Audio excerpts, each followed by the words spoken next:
there, Master Hellish here, and welcome to another fatty update. Well, the story has a couple of twists and turns. We started out when I reached 100 kilograms. That's what I decided I was going to do something about it. You know, hitting triple figures was something that I'd never done before. I'd never been that heavy before, and I thought, I need to be more fit. So that's when the challenge for me started.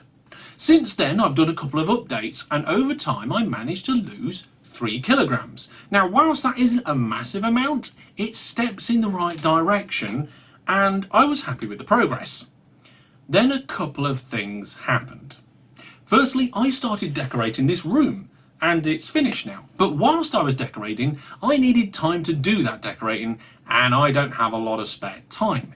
So that actually stopped me doing the exercise I wanted to do. It was basically do the exercise or get the room finished, and well, it needed doing. So whilst I got maybe a small bit of exercise, crouching and brushing and stretching around the room, nowhere near as much as biking about, which is what I was doing previously. In addition to that, I got some unexpected news, and on that day I went out and bought 2 chicken legends from McDonald's. And from that point I haven't been quite as good with my food as I previously should have been. So what was the result of less exercise and more food? Well, put the weight back on. Exactly all of it. I went back up to 100 kilograms. I was quite annoyed about this, but I was in a funny place with it all, and with my relationship with food. I really enjoy eating food, and not necessarily just large amounts of it, but I don't know, it's strange. I mean, when I was younger I used to eat even more, like large quantities, and I used to really enjoy that, and now I eat less, but probably not quite as less as I should, and the types of food. But that was one turn in the story.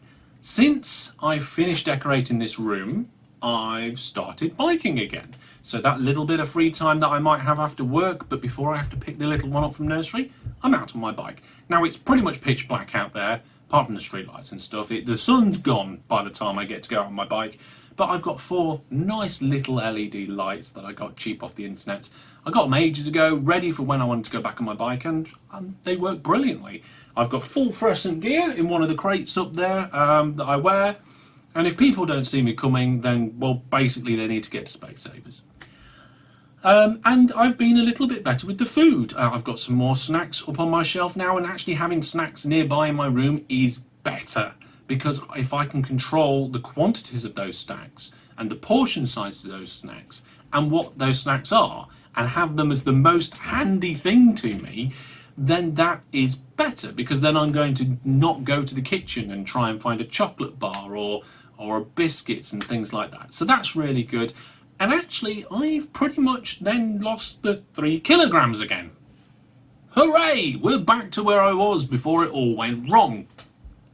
Speaking of things going wrong, I'm recording this on Christmas Eve, and we have trifle in the fridge, and chocolate in the cupboard, and, well, various treats. And one of the best things about Christmas, apart from getting to see family and friends and loved ones, which we won't be doing as much this year because of the pandemic, we're going to safely see a very select number of people that we've got bubbles with anyway.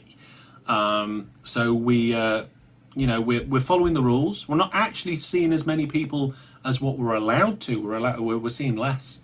Trying to be as safe as possible. But in addition to seeing family and friends where you can and safely, food and drink is a fantastic part of Christmas. So I'm going to enjoy that. My next update will be how bad of an effect that had and what I'm going to do to get rid of it again.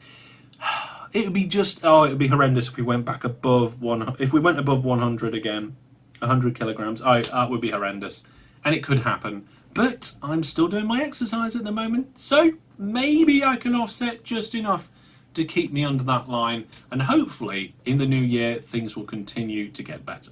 Well, there you go. There's my fatty update. It's a bit of up and down at the moment.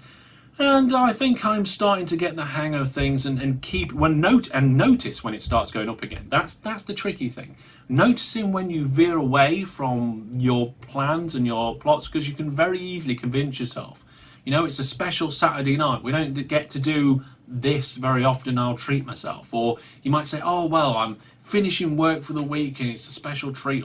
And you end up coming up with so many ideas and reasons for treats and stuff that you've just constantly eating treats, which is what you really, I think that's one of the biggest things you need to avoid. The excuses, the reasons why you can treat yourself. Because if you think hard enough, you could probably come up with a reason anytime. But there we go. Hopefully things are going to improve again in the new year and I can continue on the right direction. Let's see if I can not put any more on over Christmas. If I'm 97 on the other side of Christmas, that will be something worth celebrating. I hope you have fun celebrating whatever you're doing, and I'll take care, and I'll see you on the other side. That's all from me for now. Goodbye.